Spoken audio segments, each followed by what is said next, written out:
Candira merleviso, conozo Ken merleviso, cononzo, candira merleviso, cononzo, ken merleviso, conozo ken clem vanuston nagonna wen merleviso, cononzo, ken clem vanuston nagonna wen. Que dit cette balade? As-tu vu, pêcheur, la fille de la mer, peignant ses cheveux blonds dorés au grand soleil sur le bord de l'eau? J'ai vu la blanche fille de la mer, je l'ai même entendue chanter. Plaintif était l'air et la chanson. Quelle est donc cette histoire? Et pourquoi cette tristesse? C'est l'histoire de la princesse Dahu, fille du roi Gradlon, qui attira le malheur sur la ville d'Ys et causa sa perte.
Gradlon, roi guerrier, après s'être rendu maître de la Cornouaille, s'est embarqué pour de nouvelles conquêtes. Il a armé 100 navires pour aller combattre les peuplades du Nord. Mais après 10 années de guerre, ces hommes lassés l'ont abandonné. Resté seul, il ne s'est pas résigné. Sa vaillance au combat, son courage, ont séduit la princesse Magloën, dont il s'est épris et qu'il a épousée. Ensemble, ils parcourent les océans et naviguent pendant une année entière, ravitaillés, dit-on, par un dragon. Celui-là même qui fut à l'origine de l'épopée d'Arthur. Mais ceci est une autre histoire.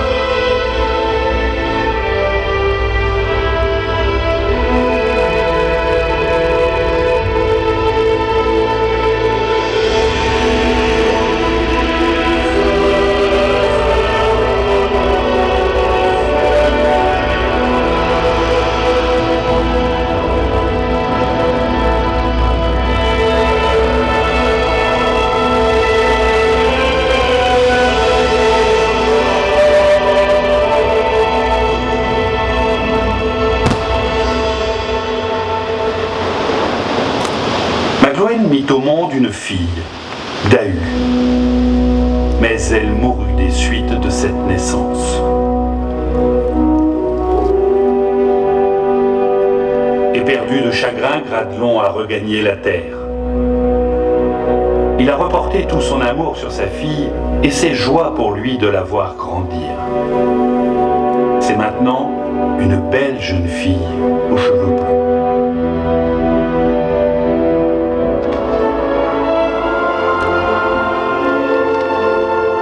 Gradlon entreprend alors de lui construire la plus magnifique ville qu'il ait été donné de voir. Bientôt la ville d'Ys resplendit de mille feux. Trônante au milieu de la baie, au sein des flots, elle n'est reliée au rivage que par une digue, submergée par les eaux et uniquement accessible à marée basse. Des murailles gigantesques la protègent des assauts de la mer. Cette majestueuse enceinte est percée d'une formidable écluse, fermée par des portes d'airain, forgées, dit-on, par les corrigans de la lande. Et ces portes ne s'ouvraient qu'à l'ordre du roi Gradelon. À chaque fois, il détachait de son cou les clés d'argent. À chaque fois, il les y replaçait. Car en personne, il n'avait confiance pour leur garde, et jamais il ne les laissait, même dans son sommeil. Le roi, cependant, ne s'est jamais consolé de la perte de son épouse. Il s'est peu à peu retiré de nous. Il ne trouve de réconfort qu'auprès de Guénolé, un saint homme de Dieu, avec qui il aime à discuter. La ville, trop riche, est devenue orgueilleuse. Elle se complaît dans la débauche. C'est Dahu qui règne sur Is, pour son malheur. Les pêcheurs, chaque soir, voient sur la plage une femme qui chante, peignant ses longs cheveux blonds. C'est la princesse Dahu.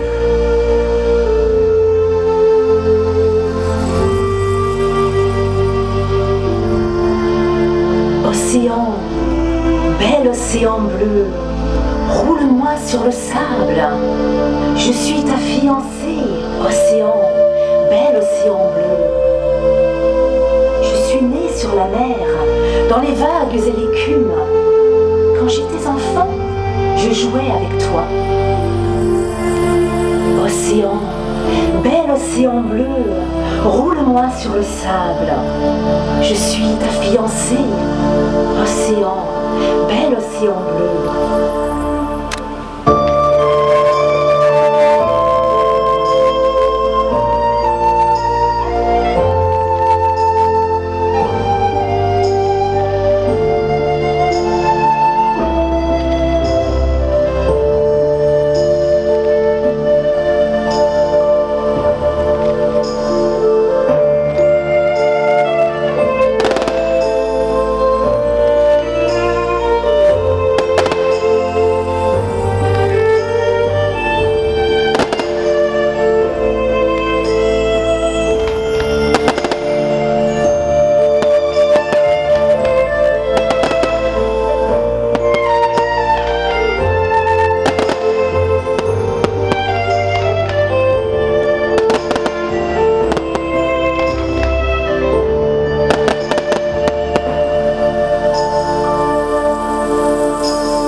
Donne-moi les navires somptueux des naufrages et leurs richesses, or et trésors.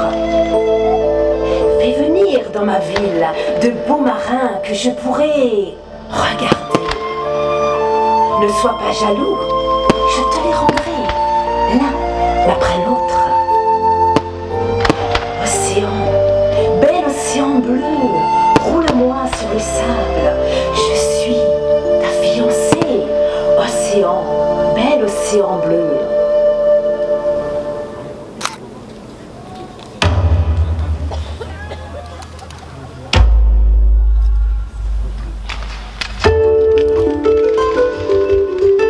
Dans les salles illuminées du château, Dahu donne un bal. Les seigneurs sont arrivés, attirés par la magnificence de la ville et la réputation de ses festivités.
chaque soir, alors que la fête bat son plein, un serviteur, tout de noir vêtu, s'approche discrètement d'un jeune homme très beau. « Seigneur, chuchote-t-il, notre demoiselle Dahu vous a remarqué. Elle vous fait donner ce masque pour vous cacher le visage et aller la rejoindre dans sa chambre, dès que le bal sera fini. Avant que le jour se lève, la princesse renvoie son amant. Partez maintenant, beau seigneur, mais cachez votre visage. Je ne veux pas qu'on sache qui sort de ma chambre. » Le jeune homme fixe le masque, qui se resserre aussitôt jusqu'à l'étouffer.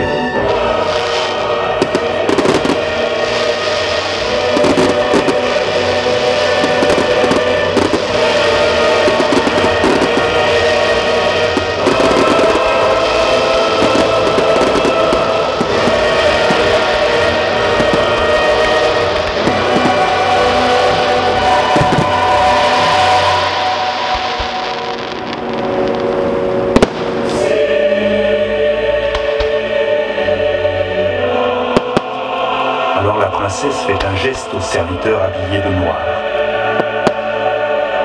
Sans un mot, celui-ci emporte le malheureux et s'en va au galop vers la falaise pour jeter le corps à la mer et le rendre à l'océan.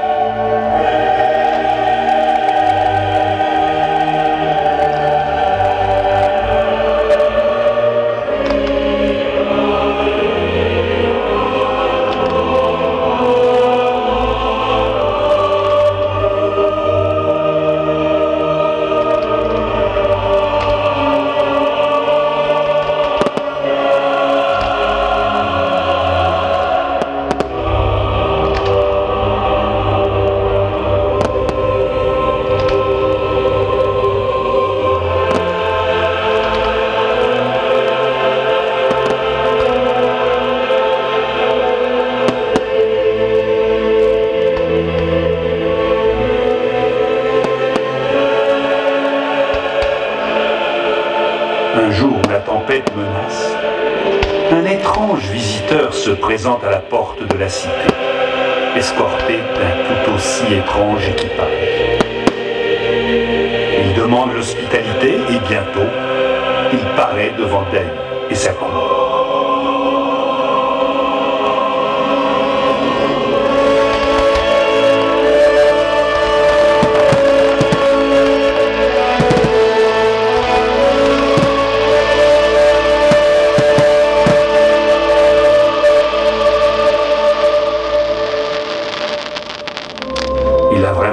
Fière allure dans un pourpoint de cuir rouge, si souple qu'il semble avoir été cousu à même sa personne, et souligne le dessin de sa taille élancée.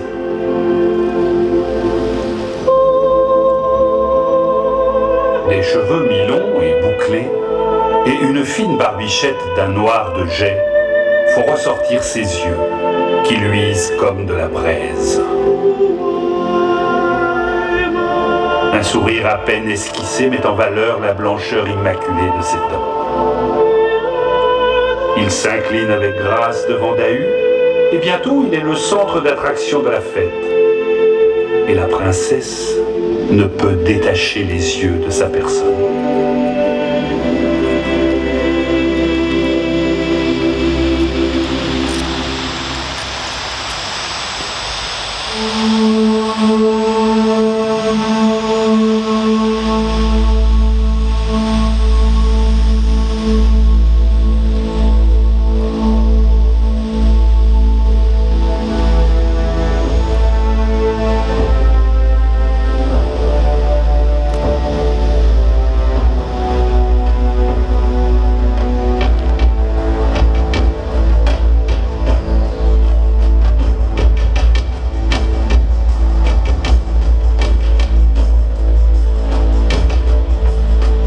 Sire et gente dame, s'écrie soudain l'inconnu en offrant sa main à la princesse dans une gracieuse révérence.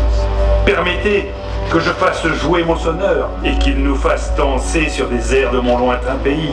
Aussitôt, un abo disgracieux, vêtu d'une peau de bouc, surgit de derrière une tenture, saute sur un tonneau et se met à souffler dans son biniou d'où sort une musique démoniaque qui entraîne toute l'assistance dans un tourbillon effréné.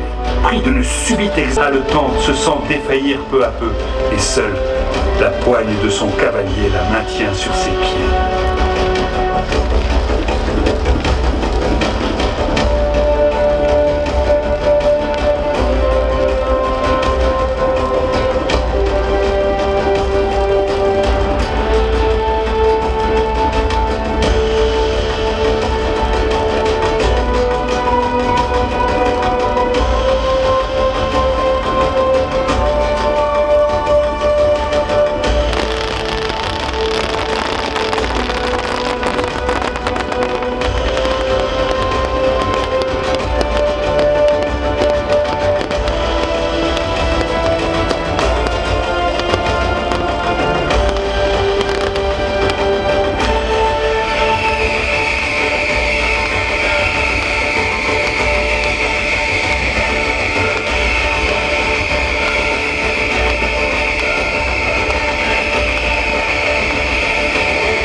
La danse, l'étrange seigneur l'entraîne dehors, sur les remparts, où elle peut enfin reprendre son souffle.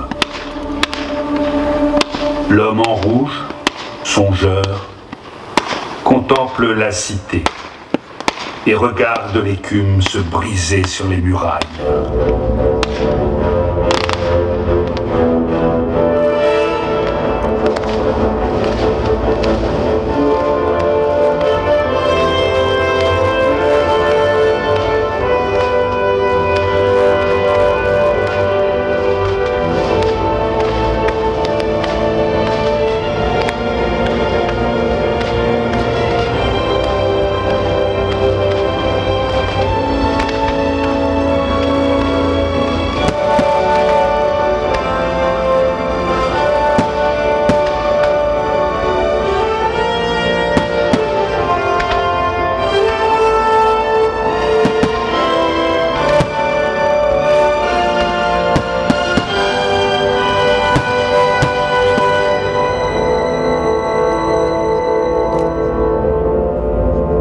Totalement sous le charme, Dahu lui demande: Qu'avez-vous donc, mon doux seigneur? Bien puissant est le roi de cette ville. Mon père est le roi de cette ville. Mais c'est moi qui en suis l'âme et la reine. Montrez-moi donc le symbole de votre pouvoir. Donnez-moi les clés des éclus. C'est mon père qui les tient, et jamais il ne s'en sépare. Alors c'est lui qui est l'âme de cette ville, et votre pouvoir n'est que chimère.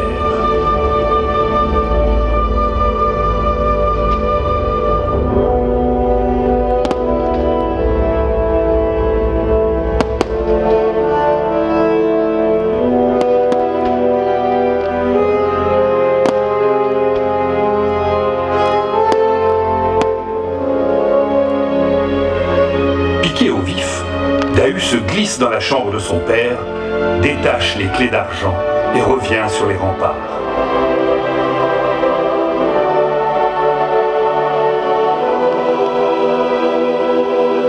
Tremblante, elle lui remet les clés dont il se saisit avec un sourire de triomphe, puis disparaît dans l'ombre.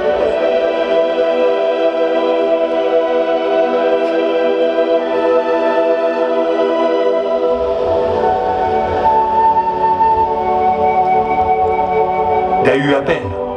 Sire, où êtes-vous? Pourquoi me laisser ainsi? Un immense éclair déchire le ciel. Dahu regarde autour d'elle. Personne. Mais sur la dalle où elle s'avance, elle voit une tache noire profondément marquée dans la pierre et dont la forme est celle d'un pied de bouc.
rumeur enfle jusqu'à devenir une immense clameur qui réveille soudain Gradelon. Entendant le mugissement des flots, il porte instinctivement la main à son cou et frissonne. Les clés ont disparu. Le moine Guénolé apparaît soudain à la porte. « Vite, sire! Les écluses sont ouvertes! La mer s'engouffre dans la ville! Is est perdu! Ma fille! Où est ma fille ?» s'écrie Gradelon saisi d'angoisse. « Il n'est plus temps, sire! Les instants nous sont comptés! Fuyez! Votre cheval Morvark vous attend! Scellé, prêt à vous emporter en sécurité! » Les deux hommes se précipitent aux écuries, bondissent sur leur monture et s'engagent au galop sur la digue. Dahu, échevelée, folle de terreur, est accrochée à la grande porte, alors qu'en haut de la plus haute tour, une silhouette diabolique, toute de rouge vêtue, les yeux luisants comme de la braise, éclate d'un rire démoniaque en contemplant la ruine de Ker-Is, la pécheresse.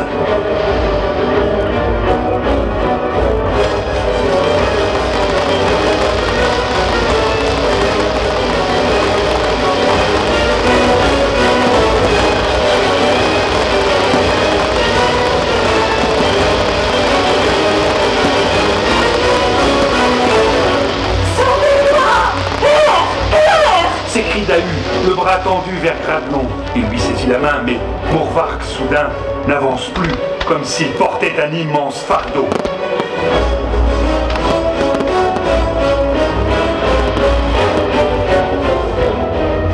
Lâche le péché qui te retient, lui crie Guénolé au milieu du vacarme des eaux.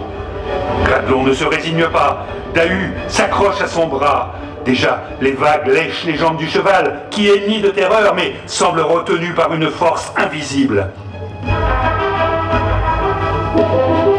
Lâche le péché qui t'emporte ou tu es perdu, répète Guénolé. Non, je ne puis. Lâche le péché qui t'entraîne ou tu es perdu, supplie Guénolé au milieu du vacarme des eaux. La mer atteint la croupe du destrier. Au désespoir, Gradelon lâche la main de sa fille qui disparaît dans les flots dans un dernier cri. Aussitôt comme libéré de ses entraves, le cheval bondit et dans un formidable saut regagne la terre ferme. Le choc en est si rude que des étincelles jaillissent de ses fers et le granit du rivage qui tombe emporte encore l'empreinte.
qui brille aux rayons du soleil.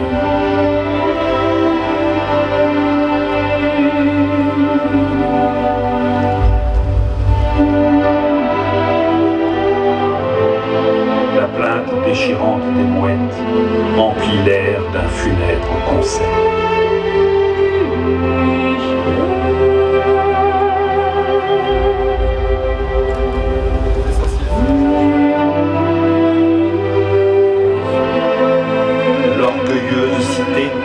Les murailles de la ville de Ker-Is la superbe, plus rien ne subsiste. Elle est à jamais engloutie dans les flots. À jamais voir.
Selon laquelle, partant calme, les marins parfois sur la baie entendent sonner les cloches de la ville engloutie.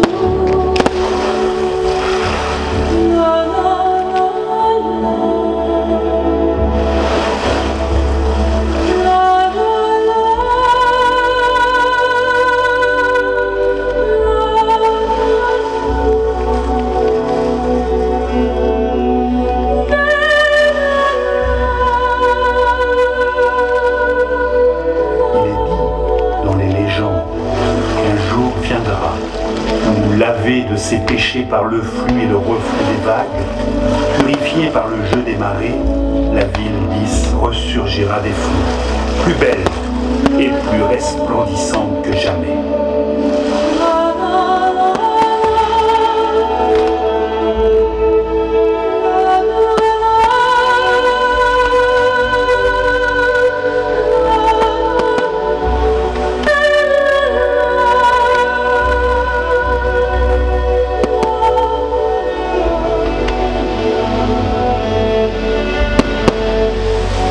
S'ouvrira alors pour l'humanité tout entière une ère de paix et de prospérité.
Allons, ne soyez pas mélancoliques.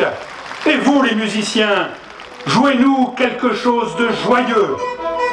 La Bretagne est belle, la Bretagne est éternelle, elle est pleine de merveilles. Alors, fêtons sa beauté et la richesse de son passé.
encore pour briller plein les yeux et les oreilles. Ça vous a plu?